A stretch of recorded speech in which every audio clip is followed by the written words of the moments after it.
A nossa história começa com um rio que acorda em pé, cercado por nuvens, bem na frente de um anjo. O anjo começa explicando que ele acabou de morrer, mas que ainda não vai seguir pro além. Resumindo, o rio virou a mais nova vítima do formidável Caminhão Kun. Agora é o Michael quem vai mandar ele para um novo mundo, para começar a vida do zero. Segundo o Michael, o Rio não vai ter nenhuma missão especial ou objetivo grandioso nesse novo lugar. Ele vai estar livre para viver do jeito que quiser. Quando o Rio diz que quer levar uma vida tranquila e de boa, o Michael não vê problema nenhum. Mas antes de mandar ele, o anjo precisa dar um resumo rápido do mundo onde ele vai reencarnar. O lugar se chama Fai, um mundo mágico onde mais ou menos 20% da população consegue usar magia ligada ao seu elemento natural. No caso do Rio, o elemento mais forte dele é a água. Como ele pediu uma vida pacífica, o Michael já deixou uma casinha aconchegante pronta para ele. Como itens iniciais, ele deu 2 livros de introdução, uma faca e ainda colocou uma barreira mágica em volta da casa para afastar monstros. Como parte do kit iniciante, o Michael deu para ele uma casa de gelo com comida suficiente para 2 meses, então o Rio não precisa se preocupar em passar fome por um tempo. E também deixou um livro cheio de informações sobre os monstros que ele pode encontrar na região, que vai ser bem útil quando ele tiver que lidar com as criaturas da floresta. Por enquanto, o Rio está animado para testar as novas habilidades mágicas. Ele sai para fora e solta o feitiço da bola de água, e na hora aparece uma esfera de água na mão dele. A magia é bem mais simples do que ele imaginava. Mais impressionante ainda, ele consegue conjurar só imaginando a esfera sem precisar falar nada. Agora que sabe que consegue usar magia, ele corre pro banheiro e começa a encher a banheira, mas logo percebe um problema: ele só sabe criar água e não quer tomar banho gelado. Então ele vai lá fora e tenta fazer uma fogueira para esquentar a água. O problema é que ele não faz a menor ideia de como acender fogo desse jeito. Depois de tentar um pouco, ele desiste e se joga no chão, derrotado. Só que quando ele olha para o sol, tem uma ideia. Pega um balde, enche de água e começa a tentar comprimir o líquido, extraindo calor. Aos poucos, o gelo começa a se formar. Com mais um pouco de esforço, ele molda o gelo numa espécie de lente improvisada. Usando essa lente, ele concentra a luz do sol e consegue acender a fogueira. Com o fogo aceso, ele esquenta a água e finalmente toma um banho quente. No fim do primeiro dia, ele relaxa e aproveita o momento. Agora que aprendeu a criar gelo, ele se dá conta de que o contrário também deve ser possível. Se ele consegue tirar o calor da água para congelar, também deve conseguir adicionar calor e deixar a água morna.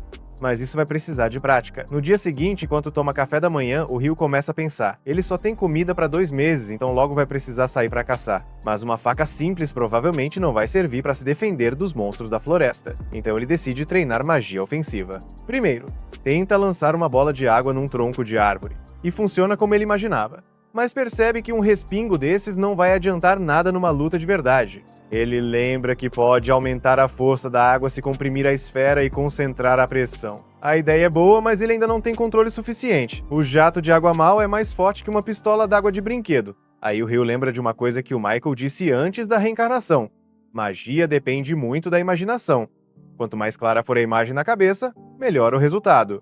E o resto é treino. Depois de vários dias treinando direto, os jatos de água dele começam a ficar mais fortes. Ainda não o bastante para derrotar o monstro, mas já é um bom começo. Ele também aprende a criar água quente e agora pode tomar banho morno sempre que quiser. O controle de temperatura ainda tá meio ruim, mas ele segue praticando. Na manhã seguinte, resolve treinar magia de gelo de novo. Dessa vez, tenta formar gelo direto do ar. É bem mais difícil e leva quase 3 minutos, mas ele consegue. Só que, diferente da água, o gelo é bem mais complicado de lançar com força. O treinamento de combate ainda não tá rendendo muito. Nenhum dos feitiços que o Rio inventou tem força real.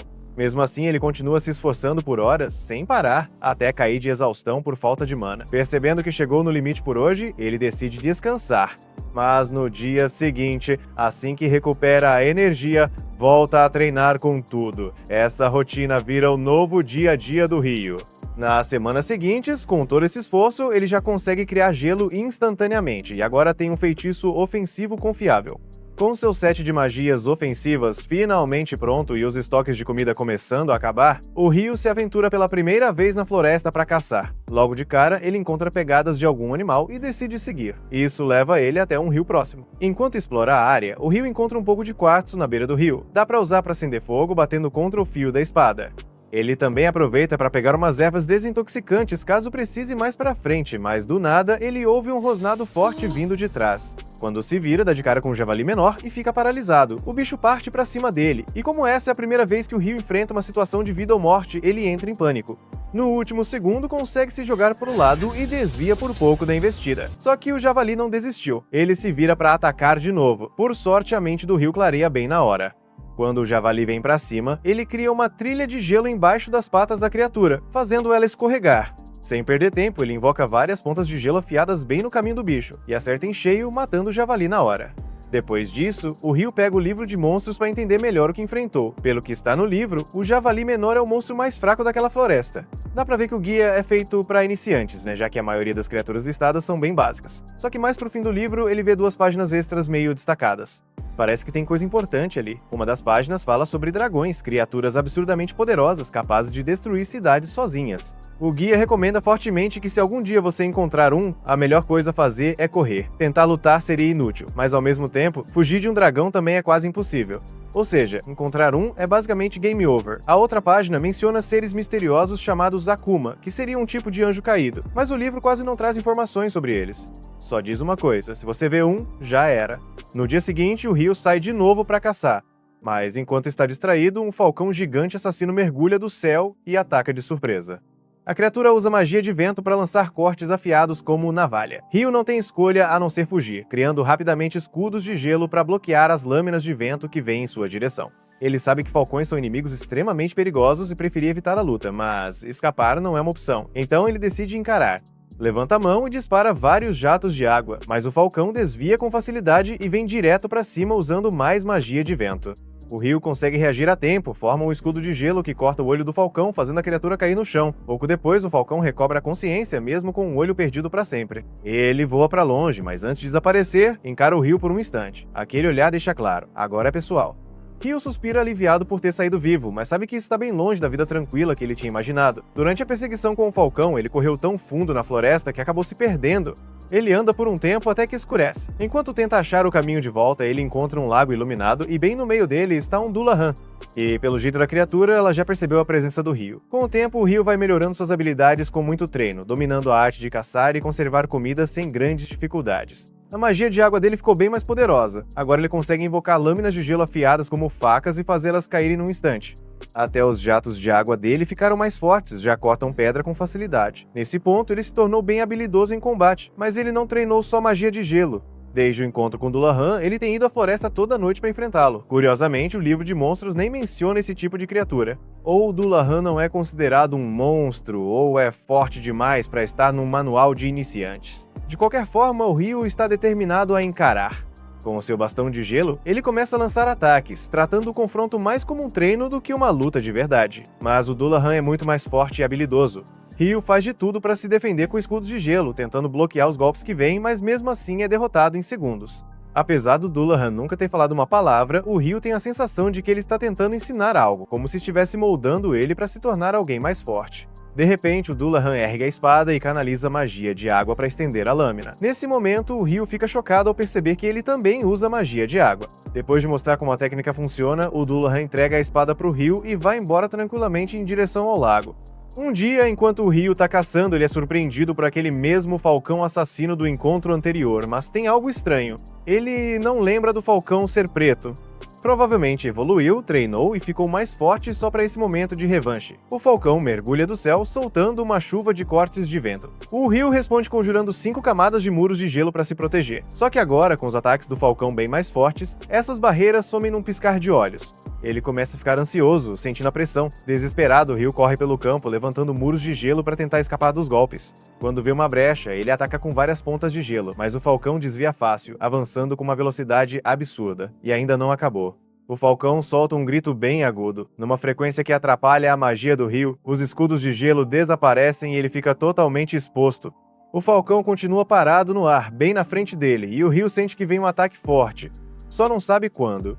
Segundos depois, sente uma carga elétrica no ar e do nada um raio é lançado direto nele. Por sorte, ele consegue usar um pedaço de pau como para-raios e pular pro lado, escapando por um tris. Ainda se recuperando do susto, o falcão mergulha de novo para dar o golpe final com as garras. No último instante, Ryu invoca sua espada de gelo e consegue desviar o ataque. Eles trocam mais alguns golpes até que o Ryu lembra do treinamento intenso com o Dullahan. Quando percebe uma abertura na defesa do falcão, ele acerta a espada direto no pescoço da criatura. O falcão cai no chão e o Ryu caminha até ele, com uma sensação estranha de compreensão. Ele entende como o falcão se sente. Depois de perder um olho, ele treinou sem parar, tentando provar que era mais forte. E o Ryu também fez a mesma coisa. Treinou, evoluiu e no fim venceu. Depois disso, o Ryu começa a voltar para casa, mas do nada um dragão aparece na frente dele.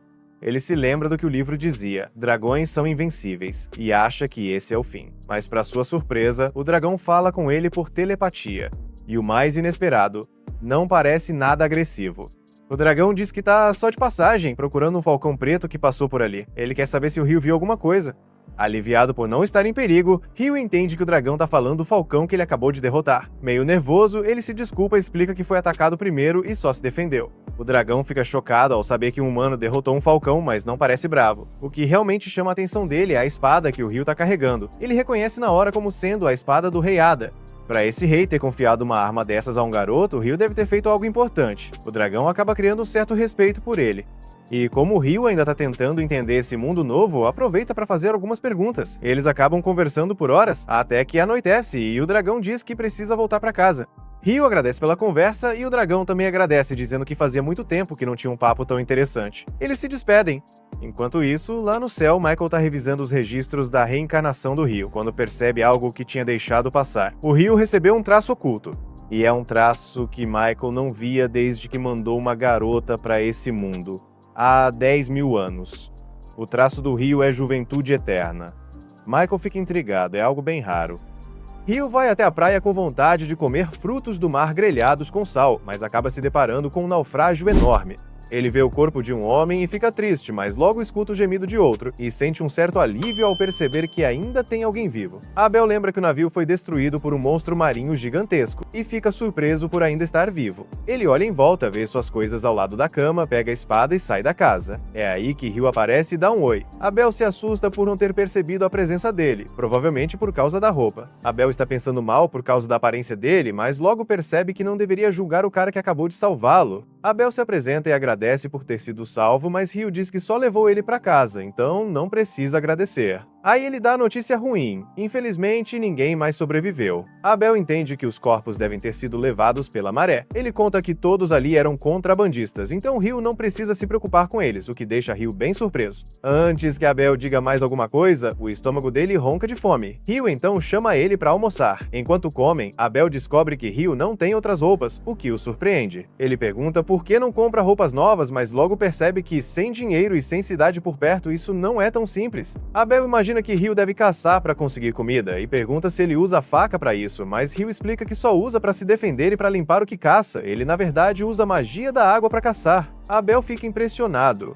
Mesmo nas regiões centrais, só metade da população consegue usar magia, e ele mesmo não faz parte desse grupo. Ryu lembra que o Michael falou que só 20% das pessoas conseguem usar magia. Mas como Abel não entende o que ele murmura, Ryu desconversa. Depois, Abel pede para Ryu levá-lo até a costa porque quer confirmar uma coisa. No caminho, ele pergunta se Ryu precisa de um cajado, já que é mago, mas Ryu diz que não tem um. E isso deixa Abel chocado, ele acha que Ryu é pobre demais para comprar um. Então diz que se tiverem problemas, ele mesmo vai na frente. Mas Ryu se recusa. Abel insiste, dizendo que é o mínimo que pode fazer, senão vai ficar com fama de só ser o cara que precisa ser salvo. Então Ryu concorda, meio contra a vontade. Quando chegam à praia, os dois ficam surpresos ao ver que os corpos sumiram. Ryu acha que talvez os monstros tenham comido ou o mar tenha levado de volta. Abel pensa que, se Ryu não tivesse salvado ele, teria tido o mesmo fim. Agradece por estar vivo. Nosso protagonista comenta que Abel deve ser um cara de sorte, e ele concorda. Depois, Abel fala que é estranho o cara que salvou sua vida estar chamando ele de Senhor.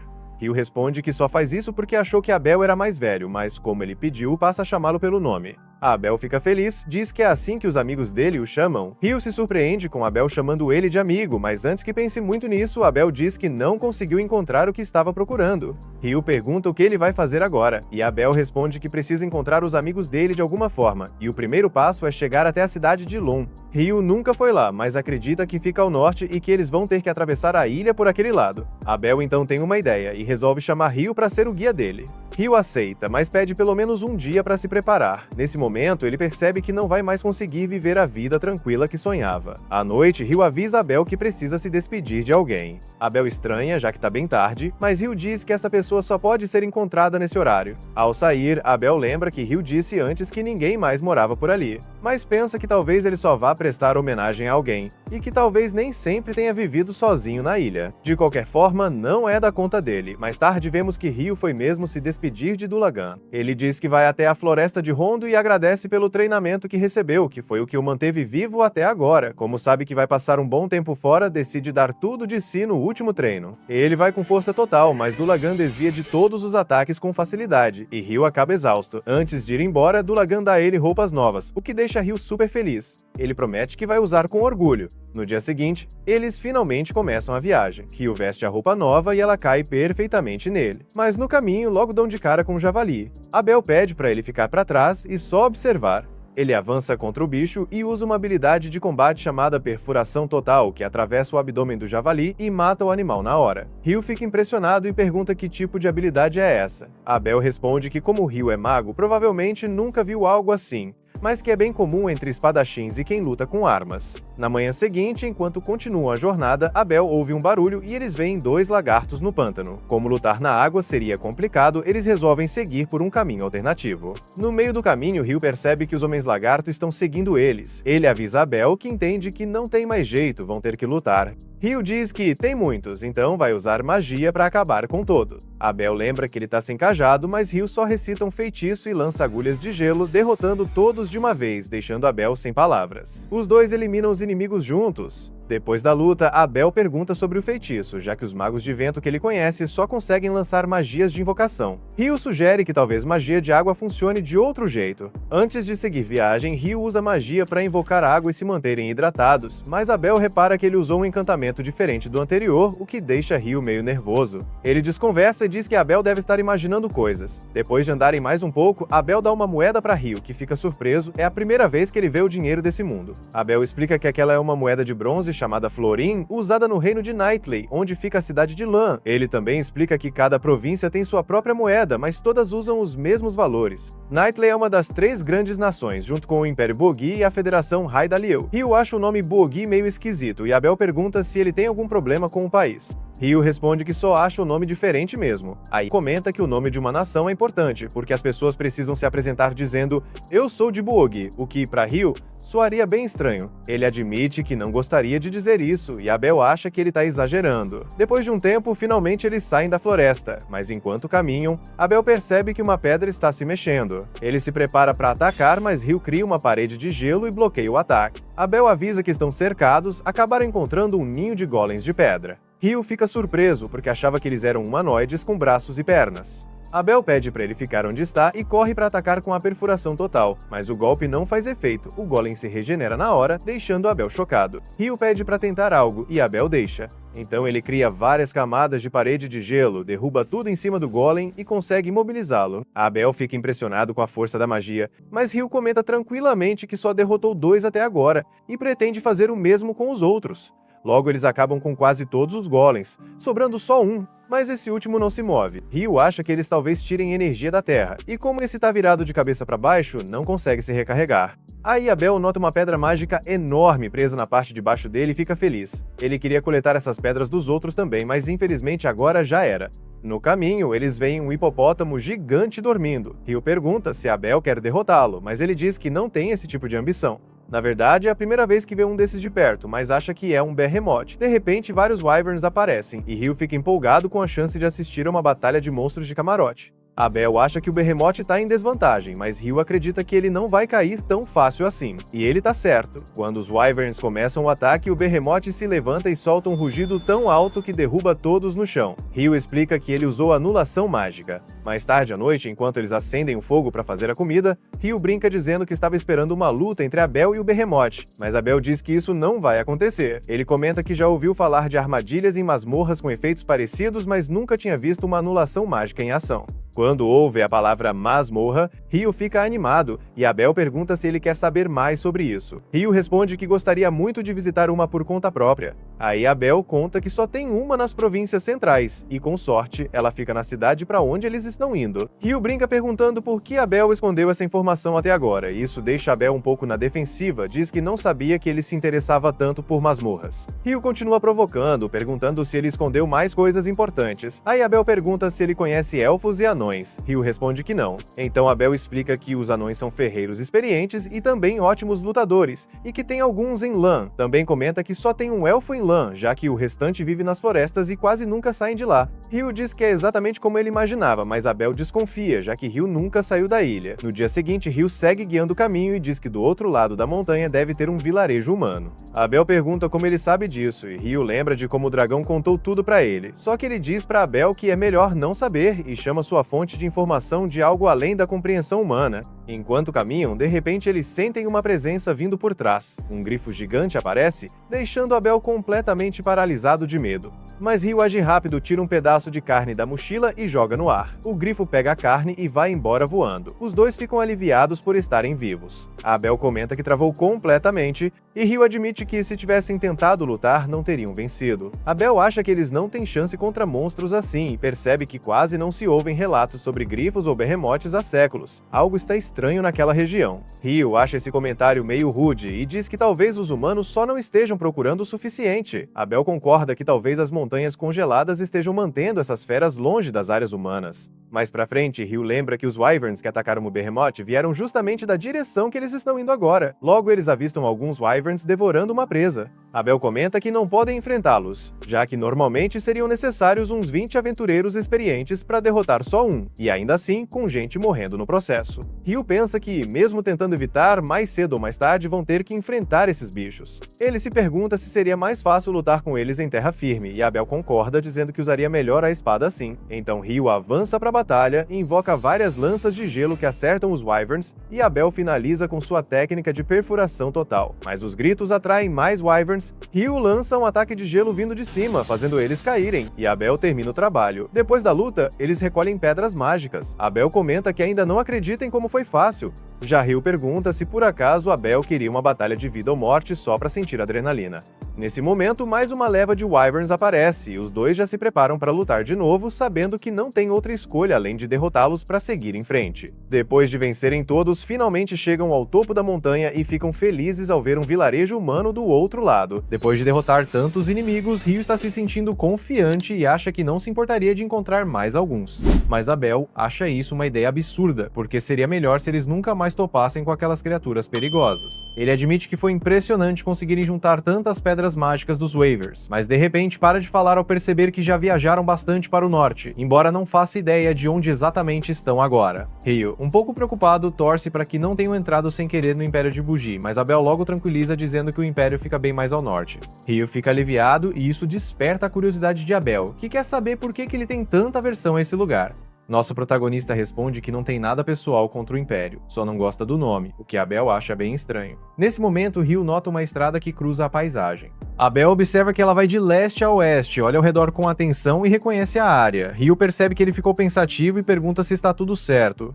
Abel explica que se seguirem aquela estrada para o oeste, logo vão chegar à vila de Kaelad. A notícia anima Ryu, que está morrendo de vontade de dormir numa cama de verdade.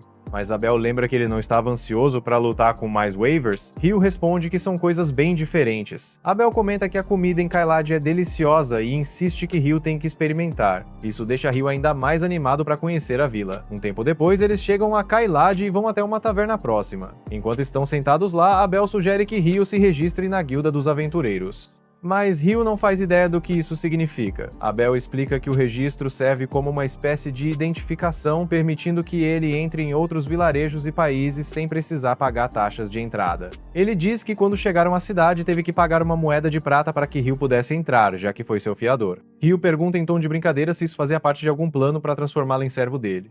Abel continua tentando convencer Ryu a se registrar, explicando que a guilda também compra pedras mágicas e materiais de monstros por um bom preço. Caso contrário, Ryu teria que virar alquimista para poder usar esses itens, o que seria um baita transtorno.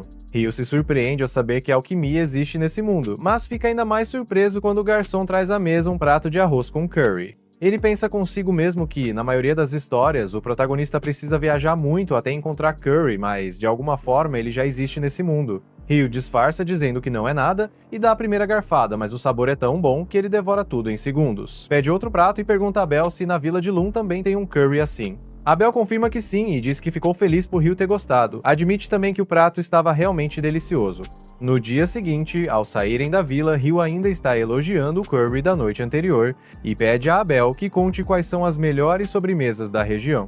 Abel fica meio sem saber o que responder e diz que vai pensar a respeito. Eles continuam a viagem e, depois de alguns dias caminhando, finalmente avistam a vila de Lan ao longe. Quando chegam às portas da cidade, o guarda reconhece Abel e diz que todos estavam preocupados, já que ele estava desaparecido há meses. Abel explica que conseguiu voltar são e salvo graças a Ryu. O guarda aperta a mão de Ryu com entusiasmo, agradecido por ele ter salvo seu amigo. Abel paga a taxa de entrada de novo, mais uma vez como fiador. O guarda pergunta se eles vão direto à guilda e comenta que os amigos de Abel estão fora da cidade no momento, mas que vão ficar surpresos ao vê-lo de volta. Já dentro da cidade, Abel sugere que vão logo à guilda registrar Ryu como aventureiro, assim ele pode ajudar o amigo a começar com uma boa classificação. Ryu fica curioso e pergunta o que isso quer dizer.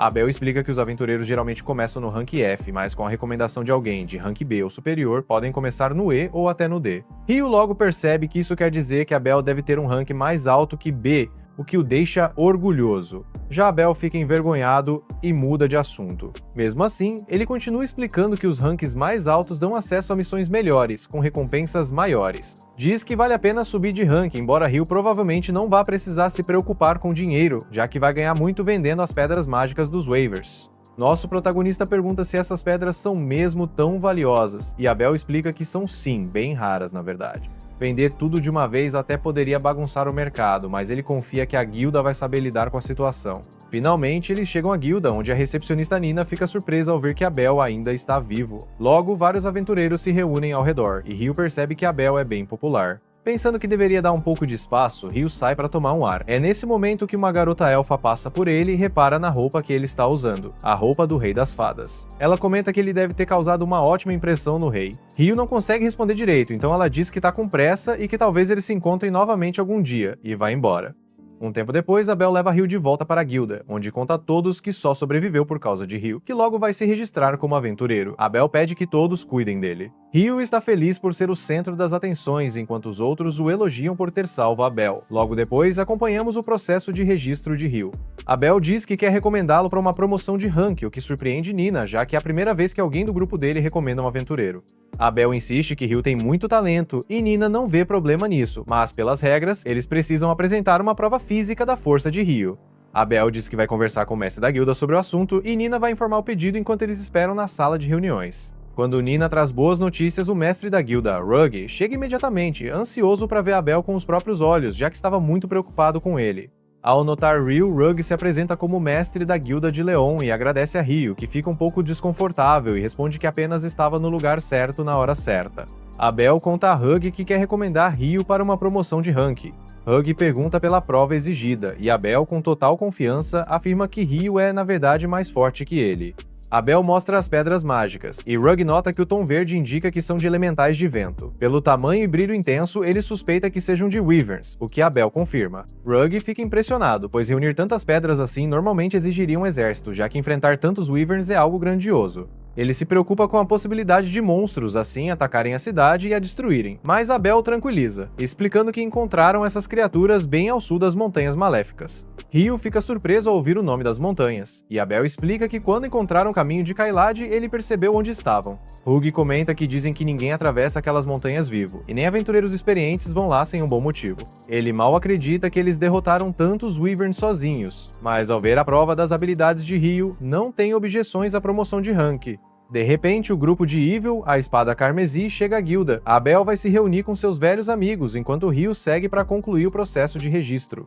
Ao entrar no escritório do mestre da guilda, Ryu começa a se perguntar se realmente merece o rank D. Rugg explica que, embora Abel seja muito talentoso, nem ele conseguiria derrotar um Wyvern sozinho.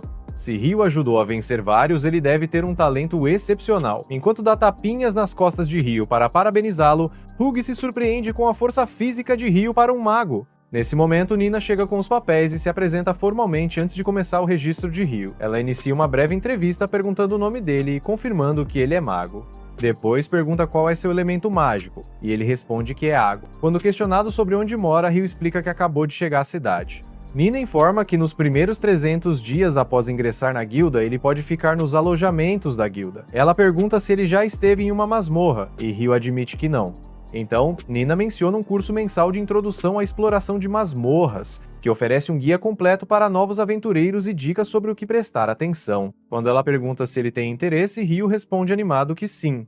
Nina diz que o próximo curso começa em 2 dias e que vai inscrevê-lo, informando que ele deve estar na sala de reuniões do 3º andar às 9 da manhã. Ryu fica surpreso, e Nina acrescenta que há um relógio na cidade para ele saber o horário. Com isso, Nina organiza a papelada, mas Ryu fica confuso quando ela diz que é hora de começar o registro oficial. Ela pede que ele coloque a mão sobre um cristal, e o dispositivo cria instantaneamente sua carteira da guilda, que ela entrega a ele. Nino parabeniza por se tornar oficialmente um aventureiro registrado. Ao sair, Hug sente alívio, pois estava muito preocupado com Abel, já que a situação parecia grave na ausência dele. Ele pensa que nunca gostaria de passar por algo assim novamente e agradece ainda mais a Ryu por ter salvado todos. Lembra que ele ainda não contou pra ninguém que o Abel voltou, então já pega o dispositivo de comunicação para fazer uma ligação. Enquanto isso, o Abel leva o Ryu para dar uma volta, e quando o Ryu pergunta para onde vão, o Abel fala que vão pegar as recompensas por ele ter ajudado a voltar para a vila. O Abel diz que quer comprar roupa nova e um cajado para ele. Nosso protagonista agradece, mas admite que não entende por que o Abel fica falando tanto desse tal cajado. O Abel explica que é porque ele é mago, mas o Ryu fala que pode usar magia sem precisar de um e que também usa a espada para lutar de perto. O Abel fica surpreso e pergunta sobre essa espada, aí o Ryu mostra para ele. Só que o Abel acha que parece mais uma faca do que uma espada de verdade e fica preocupado sem querer magoar o Ryu, mas o Ryu nem liga pra isso. Em vez disso, pede ajuda pro Abel porque tem muita coisa que ele ainda não sabe desse mundo. Logo, o Ryu aprende que aqui um dia tem 24 horas, uma semana tem 7 dias e o mês tem 30 dias, basicamente igual à Terra. Ele fica surpreso ao descobrir que as roupas são medidas em centímetros também. Acha muita coincidência e começa a pensar se pode ter alguma conexão, tipo, alguém que reencarnou nesse mundo antes dele, o que explicaria tanta coisa igual ao planeta dele. Depois, o Abel convida ele para a festa dele, onde o Ryu é o convidado de honra e é apresentado para todo mundo como o salvador dele. Na manhã seguinte, a Nina anda com ele e pergunta se ele se divertiu na noite anterior. O Ryu diz que sim, mas admite que tá meio cansado. Logo, chegam no dormitório do grupo e quando entram no quarto, vem um cara fazendo flexão. Quando ele percebe a Nina, fica nervoso. Ela fala que o Ryu vai ser o novo colega de quarto deles, e os dois se apresentam como Nils e Eto. Depois de lembrar o Ryu da aula deles, o Nils comenta que a Nina é linda e que eles deviam parar de ser tão formais entre si. Nesse momento, a Nina volta com mais um novato que também vai ser colega de quarto. Esse novo cara parece bem novo, e o Amon confirma que ele tem só 16 anos. Infelizmente, depois que perdeu os pais, virar aventureiro foi a única saída que ele teve para se sustentar. A Nina conta pro Ryu que o Amon também vai fazer o curso básico de masmorras junto com ele, então eles vão juntos e os dois concordam. Enquanto isso, a amiga do Abel, a Lina, não acredita que um mago consiga fazer um escudo de gelo grosso. Ela acha que geralmente eles são muito finos e que quebram fácil com qualquer corte de vento. Também diz que usar o escudo no ar para atacar um inimigo é impossível, mas o Abel diz que o Ryu fez exatamente isso. A Lina explica que normalmente magia só pode ser conjurada perto do mago, então nada faz sentido para ela. Mesmo assim, a sacerdotisa acredita que se o Abel tá falando, deve ser verdade. Só que a Lina tem medo que, se o Ryu algum dia se voltar contra eles, vai dar problema, ou pior, que ele entre pro reino como inimigo. O Abel garante que isso nunca vai acontecer. Quando perguntam como ele tem tanta certeza, ele responde que é porque o Ryu odeia o nome do reino. No dia seguinte, Ryu tá tendo aulas sobre masmorra. O instrutor avisa que acabaram as lições introdutórias sobre exploração de masmorra. Naquela tarde, eles vão se aventurar no primeiro andar de uma masmorra de verdade. A Amon fica bem nervoso com a ideia, então Ryu sugere que ele não se pressione tanto, senão vai gastar toda a energia antes mesmo de começar. O instrutor pergunta se alguém tem dúvidas. Ryu levanta a mão e pergunta se existe algum jeito de viajar instantaneamente para um andar da masmorra que já foi liberado. A pergunta surpreende o instrutor, que explica que só algumas masmorras nas províncias do sul têm essa função. Ele diz que, pelo que sabe, esse tipo de masmorra não existe em Lan, só ouviu falar por rumores. Amon fica impressionado com o conhecimento do Ryu e pensa que não é à toa que ele alcançou o Rank D, mas Ryu muda de assunto rapidinho, dizendo que só ouviu isso de outra pessoa. À tarde, enquanto os novos aventureiros se preparam, descobrem que a cidade foi praticamente construída ao redor da masmorra. Contam pra eles que a cada poucos anos o número de monstros dentro dela aumenta muito num evento chamado Grande Maré. O instrutor explica que durante esse período alguns monstros podem chegar à superfície, por isso a cidade tem muralhas duplas para se proteger. Ryu percebe que a muralha externa serve para proteger a cidade de ameaças de fora, enquanto a interna é para defender dos monstros que vêm da masmorra. Amon, que já tá nervoso, acha que isso tudo parece um desastre esperando para acontecer, mas o instrutor acalma ele, dizendo que isso só acontece a cada vários anos e que, por enquanto, não tem com o que se preocupar. Ao entrar na masmorra, Ryu nota que Amon ainda tá tenso, então tenta tranquilizá-lo, dizendo que estão todos juntos nisso, então não precisa se preocupar. O instrutor avisa que no primeiro andar não tem monstros perigosos, então eles podem explorar a área inicial livremente. Enquanto caminham um pouco mais, veem algo e param.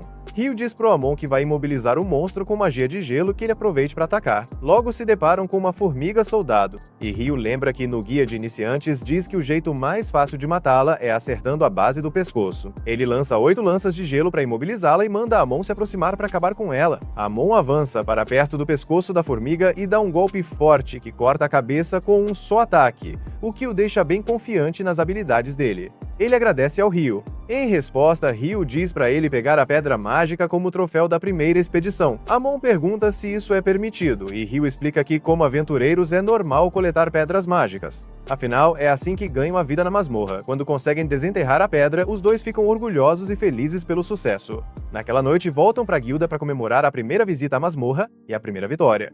Nils comenta que gostaria de tomar uma bebida alcoólica, mas Eto explica que a guilda não serve álcool e também não permite trazer de fora. Eto acha que provavelmente é para evitar que os aventureiros bebam. Nils reclama que as regras são muito rígidas, já que só estão comemorando a conquista. Eto muda de assunto, dizendo que está impressionado que eles conseguiram derrotar uma formiga soldado na primeira incursão. Amon acha que só conseguiram porque Ryu imobilizou a formiga, dando a chance de atacar, mas Ryu elogia a habilidade do Amon com a espada e diz para ele não desvalorizar o que fez. Nils fica feliz que conseguiram a pedra mágica, enquanto Eto pergunta o que eles planejam fazer no dia seguinte. Amon quer voltar para a masmorra, mas não se sente seguro indo sozinho, então não tá totalmente convencido. Ryu se oferece para ir junto e sugere tentarem chegar até o terceiro andar, o que Amon aceita com entusiasmo. Stuprota acha estranho que uma formiga tenha aparecido no primeiro andar, e Nils diz que normalmente só tem morcegos ali. Eto conta que, nos últimos meses, tiveram relatos de formigas aparecendo no primeiro e segundo andar, o que faz Ryu se perguntar por que elas estão ali. De repente, Abel aparece por trás e entra na conversa, perguntando se as formigas não podem cavar túneis até o primeiro andar. Ryu acha que aventureiros veteranos não deveriam surgir do nada na frente dos novatos, ainda mais quando os amigos dele claramente se assustam. Mas Abel diz que só tá compartilhando um pouco do conhecimento dele para ajudar eles a relaxarem. Ele fala pros amigos do Ryu que, apesar de ser forte, o Ryu tem alguns probleminhas de personalidade, então eles devem cuidar dele. Ryu sente que não deveria estar incomodando eles assim. Quando percebem que Abel é do grupo Espada Carmesi, Nils se levanta de repente, todo orgulhoso, dizendo que é um espadachim Rank F e que Abel é o herói dele. Pede para apertar a mão e Abel aceita com prazer, o que deixa Nils super feliz. Depois, Abel aconselha eles a não se esforçarem demais, lembrando que sobreviver é a prioridade número 1 de qualquer aventureiro. Nils promete que vai lembrar, mas Ryu não consegue evitar de se perguntar por que Abel chegou tão tarde na guilda. Abel explica que a última missão foi mais complicada do que esperavam e demorou mais para terminar. Conta que acabaram de voltar, mas aí os companheiros de grupo aparecem e ficam surpresos de ver ele ali, já que era para ele estar se reportando ao mestre da guilda. Abel inventa uma desculpa, dizendo que só tá cumprindo o dever de orientar os novatos, mas o amigo dele, Warren, o pega e joga no ombro. Abel grita pedindo ajuda pro Ryu, mas Ryu responde que reportar a missão é importante e que, como líder do grupo, ele tem que fazer a parte dele. Abel não gosta da resposta e, de brincadeira, chama Ryu de traidor. Antes de ir embora, Lin se aproxima do Ryu e fica olhando em silêncio por alguns segundos sem dizer nada. Minutos depois, os amigos do Ryu comentam o quanto ficaram impressionados com o grupo Espada Carmesi. Enquanto elogiam Abel, Ryu não entende por que eles estão tão interessados nele. Enquanto isso, sendo levado pro mestre da guilda, Ria diz pra Lin parar de ficar encarando as pessoas, como fez com o Ryu. Mas Lin responde que qualquer um ficaria curioso depois de ouvir Abel falar tanto dele. Aí Abel diz pra não se preocuparem, que logo vão ver o poder do Ryu por eles mesmos. Os outros só acham que ele tá querendo se mostrar. Na manhã seguinte, Amon tá animado pra voltar pra masmorra, mas Ryu lembra ele de ir com calma, que não precisa correr. Já dentro da masmorra, logo encontram monstros. Ryu lança lanças de gelo contra eles. Amon, mais confiante, reage rápido quando um lobo pula em cima dele, cortando com facilidade. Outro lobo tenta atacar pelas costas, mas Ryu acerta com lanças de gelo, dando a Amon a chance de finalizar. A cada luta, Amon se sente mais seguro das habilidades. Depois de derrotar todos os lobos, Ryu diz que o estilo de espada do Amon lembra o do Abel. Lembra que Amon mencionou que o mestre dele era um ex-aventureiro da vila. Amon conta que o mestre, chamado Quero, treinou numa escola famosa da capital. Ryu acha que Amon tem potencial para se tornar um grande espadachim como Abel. Amon fica surpreso que Ryu, sendo mago, saiba tanto sobre esgrima. Ryu explica que treinava com o mentor dele, mas como o estilo é original, não sabe se é realmente bom nisso. pergunta se Amon tá pronto para continuar explorando. Amon quer, mas Ryu acha que ele devia descansar um pouco, já que o estilo de luta ainda parece cansar muito. Sugere que comece a correr regularmente para melhorar a resistência e lembra como Abel treinava bem cedo de manhã. Ryu diz que até os aventureiros mais talentosos precisam praticar muito, o que motiva Amon a se esforçar mais. No dia seguinte, Ryu vai para a biblioteca querendo aprender mais sobre alquimia. A recepcionista entrega uns livros introdutórios, uma guia para iniciantes e um livro de receitas com informações úteis. Depois de ler, Ryu pensa que vai precisar de cópias próprias se quiser levar a alquimia a sério, mas se pergunta quanto isso vai custar. De repente, a vila inteira escurece com um eclipse cobrindo o céu, mas algo parece estranho, como se o mundo todo tivesse mudado. Ryu sente alguém atrás dele e invoca rapidinho várias camadas de muros de gelo. Bem na hora, bloqueia um ataque de fogo de um inimigo desconhecido. Quando a poeira baixa, Ryu vê uma garota demônio. Ela parece surpresa que um humano tenha se metido nisso, mas diz, sem ligar muito, que não importa, porque vai matá-lo logo. Pelo poder do ataque, Ryu percebe que ela é uma Kuma. Sabe que deveria fugir, mas não tem certeza se escapar é uma opção numa situação dessas. A Kuma forma uma bola de fogo enorme, Ryu invoca mais muros de gelo, mas nota que eles não estão resistindo tão bem quanto antes. Ela atravessa a barreira com uma explosão e dispara uma bala de vento na direção dele, mas Ryu consegue desviar, evitando um golpe direto no coração. Ela fica surpresa que ele tenha bloqueado o fogo infernal e ainda mais chocada quando ele dissipa a lança de vento. Aí ela repara na túnica que ele tá usando e percebe que é do Rei Fada. Irritada, decide que vai ter que sujar as mãos e lutar corpo a corpo. Ela avança para acabar com ele, mas Ryu não tá disposto a desistir. Ele puxa a espada e começa a bloquear os ataques dela com determinação. Ela zomba dele por ser tão lento, então ele responde com ataques de gelo, mas ela desvia fácil. Ryu percebe rápido que ela tá usando magia de vento para se mover tão rápido. De repente, ela pula e faz um ataque forte, mas Ryu consegue bloquear com a espada bem na hora. Ele pensa que enquanto ficar na defensiva, ela não vai machucá-lo. Também sente que os golpes dela não se comparam ao treinamento duro que aguentou com Dullahan. Ela nota que ele está segurando a espada do Rei Fada e começa a se perguntar que tipo de ser ele é de verdade. Ela começa a formar um ataque de fogo, mas Ryu dissipa com uma lança de gelo antes que ela consiga lançar. Surpresa com a velocidade dele, ela se pergunta como ele consegue fazer feitiços tão rápido e o chama de monstro com habilidades incríveis. Ela percebe o perigo que ele representa e ataca com toda a força. Mas Ryu dissipa todos os ataques dela e a faz recuar antes de lançar enormes espinhos de gelo na direção dela. Em resposta, ela usa a força bruta para criar 2 muros de concreto do chão, bloqueando todos os ataques dele com eficiência. Quando Akuma acha que está completamente segura, Ryu lança um ataque surpresa por cima, ferindo o ombro e a bochecha dela. Ele avança para aproveitar a vantagem, mas logo percebe que ela já se curou do dano. Enquanto ele está distraído por um momento, ela o joga contra um prédio próximo. Ela acha que venceu a luta, mas de repente começa a cair gotas de água do céu. Quando tocam nela, queimam a pele, e ela grita de dor. Furiosa, ela solta uma onda enorme de sede de sangue, mas por sorte o eclipse termina bem na hora. Ela se apresenta como Leonor, mas Ryu já sabe que ela é uma Akuma. Ela fica surpresa que ele saiba da existência da espécie dela, o que significa que deveria tê-lo matado, mas sabe que é impossível vencê-lo dentro do tempo limite. Leonor diz que gostou da luta e espera vê-lo de novo, mas Ryu não sente o mesmo. Mesmo assim, ela insiste que vão se encontrar outra vez por causa da força dele. Mesmo que ela não volte, ele pode encontrar outros como ela. Isso deixa Ryu intrigado, percebendo que tem mais Akumas no mundo. Antes de ir, ela avisa para ele não se deixar matar, porque agora a vida dele pertence a ela. Leonor também espera estar mais forte na próxima vez que se virem, e de repente, some da vista dele. Ryu fica aliviado de estar vivo e acha que foi por causa da túnica, senão teria um buraco no ombro. Ele decide que o próximo passo é comprar os livros, então vai sacar dinheiro da conta. Depois de pegar o dinheiro, Ryu se sente feliz ao perceber que tá bem rico depois de vender as pedras de Wyvern. Pensa que não vai precisar se preocupar com trabalho por um tempo, mas quando volta pro quarto não encontra ninguém esperando. Resolve ir à livraria comprar os livros de alquimia, mas no caminho vê uns aventureiros incomodando os amigos dele na rua. Ryu ouve o líder dizendo para os amigos dele que sempre tem que estar prontos para um ataque porque os monstros não avisam. Mas antes que ele termine de falar, Ryu derruba os valentões com vários cubos de gelo precisos. O líder Dan fica furioso e tenta acertar Ryu, mas ele desvia fácil e o atinge com a empunhadura da espada, tão forte que Dan acaba vomitando.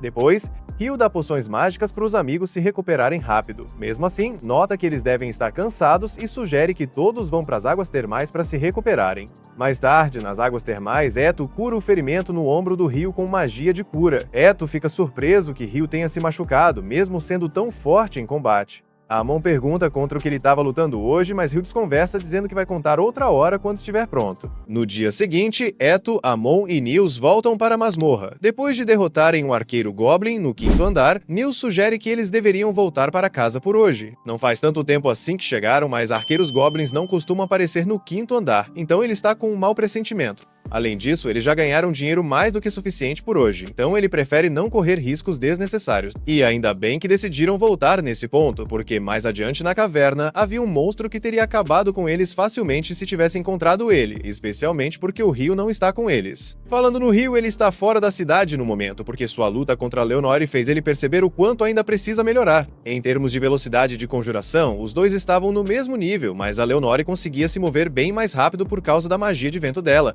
Então ele precisa melhorar sua própria velocidade de movimento. Só que o Ryu não sabe usar magia de vento, então vai ter que encontrar outra solução. O melhor feitiço que ele consegue pensar para a propulsão é o jato de água, já que ele usa esse feitiço para se mover melhor debaixo d'água. Mas ele nunca tentou usar esse feitiço para se mover em terra firme, então não sabe bem como fazer.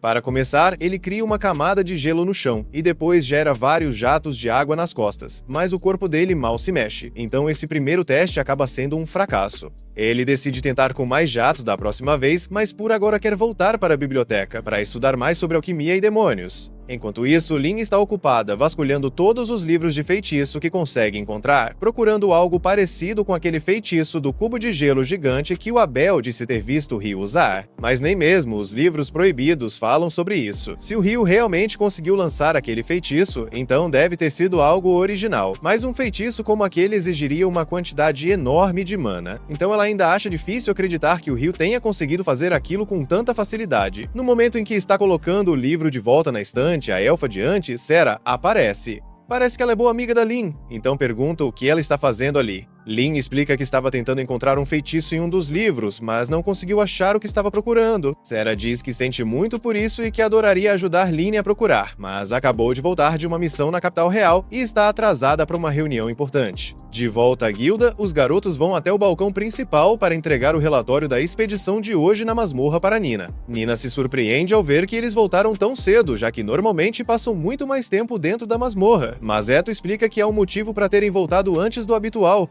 Ele mostra a pedra mágica que conseguiram. Depois de analisá-la, Nina confirma que realmente pertence a um arqueiro goblin. Um arqueiro goblin aparecer no 5º andar é algo praticamente inédito, então ela sai correndo para avisar o mestre da guilda. Mas antes de ir, agradece aos garotos pela informação valiosa. Assim que o mestre da guilda recebe a notícia, ele fica tão surpreso quanto a Nina, porque arqueiros goblins só deveriam aparecer a partir do 10º andar. Encontrar um no 5º andar significa que algo está muito errado. O mestre da guilda pergunta a Nina quantos grupos de aventureiros de alto nível ainda estão disponíveis em Lon no momento. E agora, os únicos disponíveis são o grupo do Abel, a Espada Carmesim e um grupo da Brigada Branca. Então, o mestre da guilda pede que chame esses grupos para que ele possa dar as informações pessoalmente. Pouco tempo depois, Abel e os outros chegam à guilda respondendo à convocação. Mas Abel não está nada animado, porque soube que a Brigada Branca também viria, e ele detesta ter que conversar com o líder deles. Assim que chegam, Abel vê o líder da Brigada Branca, Phelps, já sentado, então apenas faz uma saudação rápida. Com todos presentes, o mestre da guilda explica que o chamou ali porque quer que investiguem uma ocorrência estranha que aconteceu recentemente na masmorra.